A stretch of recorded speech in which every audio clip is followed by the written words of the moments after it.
one of the first things that when we made the presentation to Eagle Crest was we wanted to take an overall view of the entire project, because we didn't want to jump into specifics. We wanted to make sure that we handled the big problems that we felt would enhance the golf course, enhance the experience of the golf. So one of the very first things that we identified, and I had identified this years ago, was the fact that we had this gorgeous lake that surrounds this project. But if you're out there on the golf course, it was only in a very rare situation that you actually even knew it was there.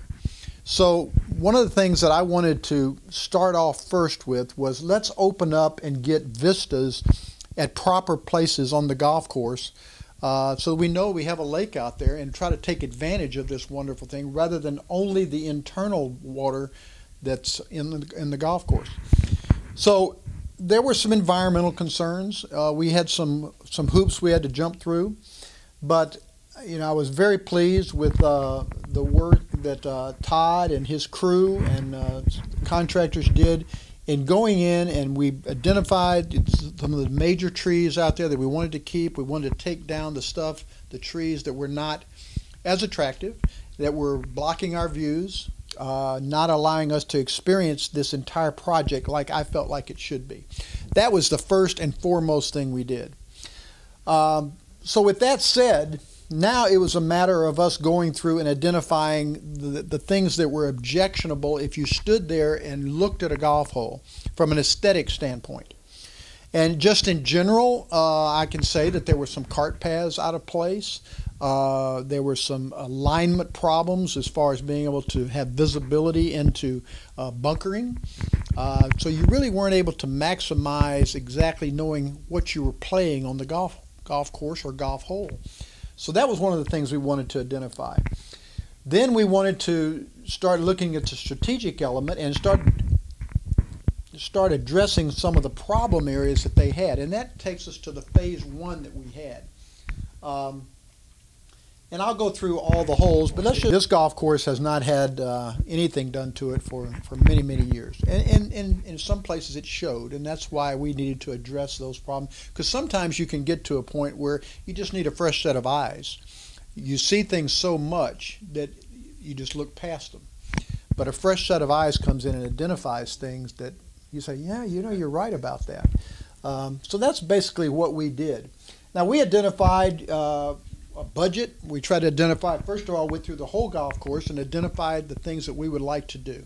That included tees, cart path removal, movement, in some situations refloating, changing some green contours, some drainage, some potential pond areas, taking some trees out, adding some trees throughout the entire golf course. And then once we established a budget, then we said, okay, how can we allocate that money on a year-by-year basis to where we're going to identify first and correct, we feel, the most egregious problems on the site. Now, where we started with that was down here in this particular area here of number 5 and number 6. And one of the reasons why we did that was because Wes and his crew, they identified that we have a problem with this green. Just the playability of it. It had severe pitch going one direction, and so we started to look at the ways we could possibly solve that by not just totally tearing up the green. And one of the solutions we had was that we extended and enlarged the green to the left and kind of created a separation with a hogback, if you will, in the green. And we were able to, in doing that, we were able to refloat the green and make it where they could keep their green speeds up and still be playable. And so, best of my knowledge, it's been a big success. I felt like I putted over it Saturday. We felt like the bunker was just kind of out of place. It really didn't have the relationship that we wanted to from a strategic standpoint.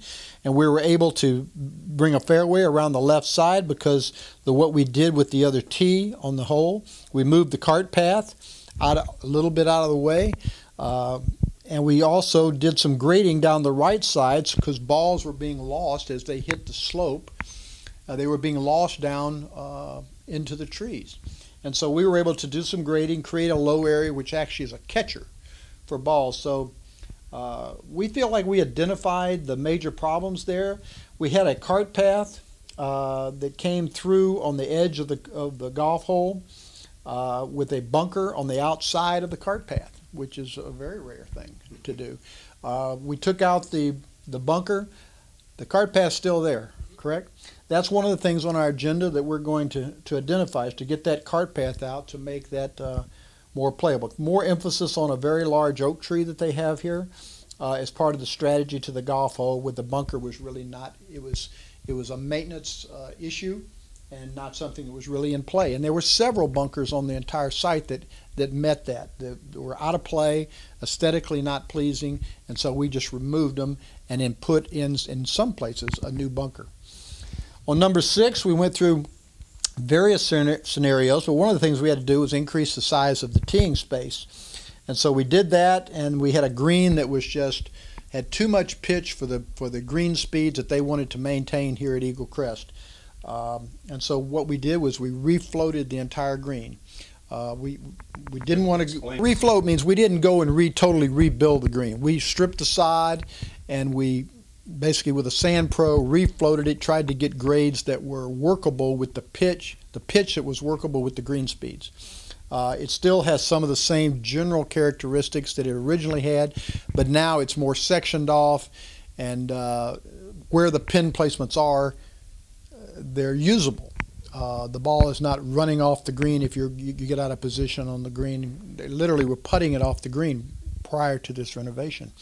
So I think, I haven't seen it, I'm going to see it today, but I believe that was a situation that we solved, and it's a pretty exciting little hole. We did talk about putting a pond in on the left-hand side, and don't know if that may still be in the future. We had some conversation about it being similar to the green setup, the contours, is similar to the 16th at Augusta National. So we kind of had that picture in our head. And one day that might actually develop. But right now we have so much internal water, we just felt like it was not the thing to do to add more internal water at this point in time. But that's not to say that we won't do it at some point. That's an aquaphobe. We had another green, the 13th green, which met the same kind of situation we had here on number 6, and that is the pitch was just too strong in the green. And so we stripped the sod, we refloated the green. It is sectioned off with multi-levels, but the levels where the cup is are all pinnable, and the ball will stay there, and they're playable. So that was one of the things that we wanted to accomplish. So in phase 1, those were probably the 3 main items that we addressed and accomplished. Number one tee was really not a very attractive situation. So we identified a tee complex back up on the hillside, and we regraded the entire area, relocated the cart path, and made the tees such that the alignment fit the golf hole. We realigned the fairway so that there was a little more open space when you play this back tee. And so we have a situation where we now have a nice entrance to the golf course. So when you start there, you walk up and you have a magnificent view, which actually looks all the way out, long view to the lake, and it's a nice entry to the golf course, which before it was a negative. And so we turned a negative to a positive, and that was something that really Mr. Roy Wilbanks was very, very concerned about, and we were able to address and solve that problem. What I'd like to do now is we're looking forward to the work that we're going to be doing in the future. Now, how do we go about deciding what we're going to do? Well, we have certain criteria that we've established that we feel like are the most important things to deal with. Just like we started with this, now we've moved to the next holes that we feel like needs the most attention. We know how much money we have to spend. We were going to go out there and we'll allocate that money with a time frame that we have to work in the fall, and we'll do this over a several-year period of time. So it's not going to be a shut down the golf course. We're going to do it where we have least amount of impact on the golf course in the fall, and to be able to slowly accomplish these goals that we have, where ultimately we'll have a golf course that's going to resemble this map. So let's go to number one, and I'll just go through the golf course, kind of give you an idea of some of the highlights of what we're going to do. I talked to you about the new first tee complex, which we felt like was a nice addition to the hole. We did a little work on the bunker. Number two, we've established a new tee locations along the lake. They were separate from the lake. We put them along the lake, and we've lowered some elevations out here, raised the tees so that we have full view of the fairway now. A few little drainage problems out here in the fairway we're going to deal with. And then we've done a little clearing work around the green because it directly affected some of the turf growing. So the nature of the bunker, which on the left side, it just needed to be freshened up. It just got tired, if you will. But it's a very exciting golf hole, and now we've opened up where you know you're adjacent to the lake, and we have a hollow over here rather than your ball repelling down toward the lake and basically being unplayable to a perched green. The third hole, we extended the tee back, raised the tees, so now we have a better feel for the fairway and the bunkering out here that we're playing to. Before it was basically somewhat of a blind shot. You only knew where you were going based on experience because of the trees and the nature of the dogleg. There were a couple of bunkers up around the green, actually three, one in the back and two alongside. We've taken those out and we're going to turn them into soft grass hollows. The green will not be affected, but we feel like just the aesthetics alone around the green is just going to be more interesting and more playable. Okay, then we come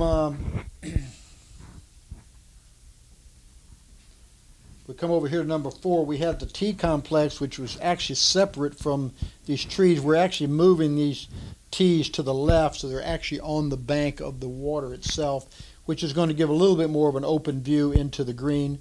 Number 4, which is a long par 4, and we're reshaping the bunker. We talked about number 5, of which we redid the tee complex. We removed the bunker. We're going to move the cart path. We've done grading down here to the right to regrade to keep balls from repelling off of the fairway into the woods. And then the new green complex, which is, I think, going along very nicely. We talked about the 6th hole. And right now it doesn't have any bunkers, but it has a lot of contour around it, which is really the basis of how the golf hole plays. Number 7, the par 4 actually has a cart path that kind of goes across the fairway. We're going to remove that cart path, take it down the right side so it's not in your vision. And because it is wide open out there, and it's a pretty wide open fairway, we put a strategic bunker right in the center of the fairway, just past the 280 mark in the fairway from the back tee, and we've also added a back tee back here. But now you play short of either side or over the bunker, and the green itself remains the same. We're reshaping the green side bunker. The effort to reshape these bunkers is to get a character into all our bunkers so that they're not kind of random, so they all have a character. You know where you are on the golf course, or know what golf course you're on with these bunkers. Then number 8 is a drivable par 4. So we reconfigured the bunkering, left the green alone, had some nice pitch to it, but we made sure that we put some bunkering out there where people that miss their drive were going to have to pay attention. But we did leave an opening into the green so you can bounce the ball in the green. So it truly is a birdie hole on the golf course. The 9th hole, there was a tee back across the cart path up against the road. Had some kind of worn railroad tie type stuff there supporting it. We took that out and we shortened up to the next tee, took out some trees, reconfigured the bunkering, and now we have a reachable par 4 or par 5, but it's got a big bunker in the front, little pot bunker on the left front. So it's demanding, but it's a birdieable hole. So we want to have on this golf course not just a lot of golf holes that are just hard. We would like to have 3.5 pars, 4.5 pars. So in order to keep up, if you had a competition, like a 4.5 par, it would be 5 par, playing to 4.5. You have to make birdie in order to keep up with the field, or a short par 4. You need to make birdie to keep up with the field. And so we find that very interesting, as opposed to always having very long, demanding golf holes, of which we do have, but that's not. We mix that in with a lot of things that are half pars, as we call it. So when we make the turn, we come by the clubhouse, which they presently do, and we're coming over to the 10th hole. The tees right now, this is one of the worst situations on the present golf course. The reason why is because the configuration of the tees allows people to play right across the top of this hotel parking lot out into this area and have basically a short iron into a par 5 green. What we're going to do is grade and move the tees down and to the left, back and to the left, and by doing so, by going down and to the left, now they can't carry this corner. And just in case they think they can, we're going to put a bunker out there, which also solves a drainage problem. Now, it's going to be a blind bunker, but if you play here, you'll know it's there, and you'll stop going over here. We're also going to put out of bounds. We're going to put native grass all along underneath these trees. That's what you see in the coloration here. So we're going to try to stop people from biting this corner off because it is a dangerous situation, not only for cars, etc. We want people playing out here in the fairway. So once they do that in the fairway, then they'll be able to play a normal shot, either laying up or still can try to reach the green. So really 9 and 10 are two really back-to-back par 5s for long hitters. If they play it properly, we'll have really good shots at birdies. The 11th hole is intact. There's a huge tree in front of the green. I thought the green was one of the nicer greens on the golf course. This tree is very controversial. It's a very old tree. It's built in the side slope. We're leaving it for now. There may come a time when that tree goes down and probably get replaced with a big gulping bunker in the face of the hillside. Right now we have some drainage situations in the fairway. We're going to redo the bunker, kind of reshape some of that fairway, but basically that hole is going to stay intact and allow people to play out here or to bite off whatever they want. We're also realigning some of that cart path so it's not quite so much in play as it presently is. 12th hole, big par 4, plays into a hillside, kind of a valley running through that. We're going to bring some material in and raise that fairway because it's very, as I call, like a V-ditch. Everything kind of runs to the center, and they're having a little difficult time with some grass growth in there because of the nature of the runoff off these hillsides. We're going to expand the fairway, make it larger.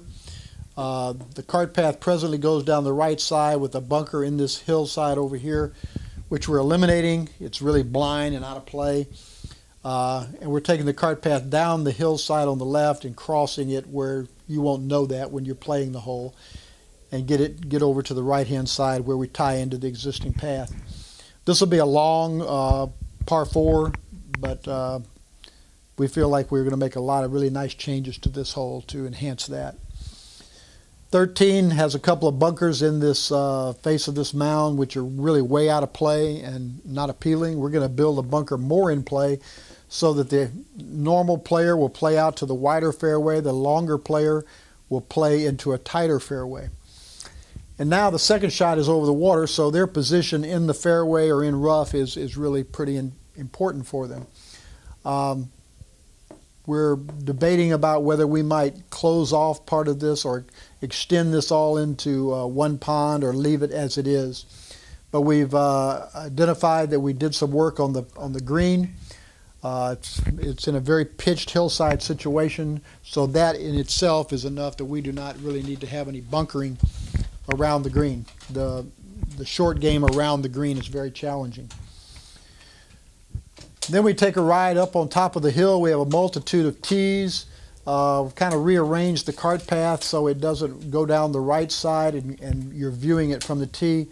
We bring it in underneath the tees. We've done some work, or going to do some work on the back of that green to extend a section.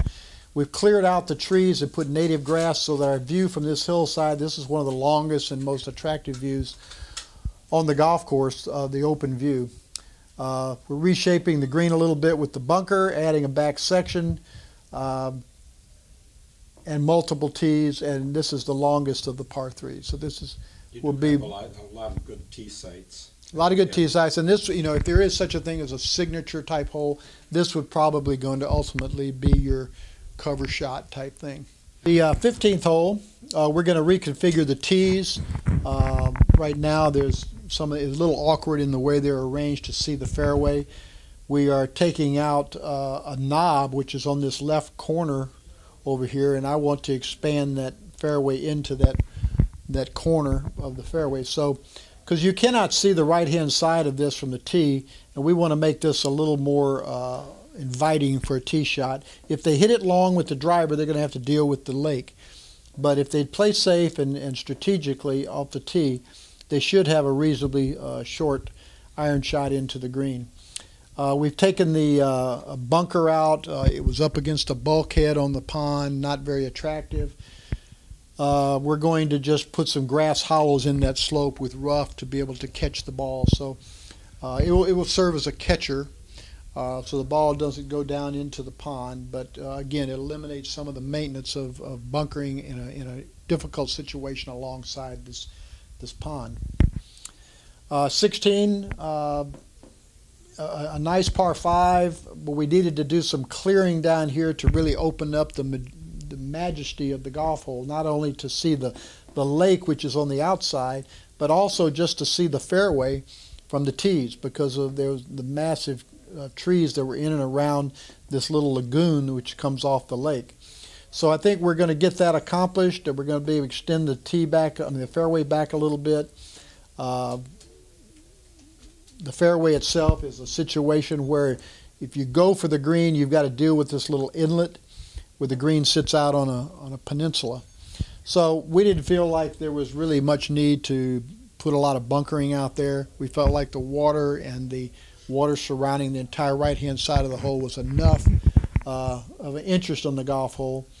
And to go for the green in 2, although it can be done, will be done, it's a very demanding shot because it is a little bit perched down falls off to the water on all sides. 17, we're going to redo the tee complex. So we had some visibility problems into the green.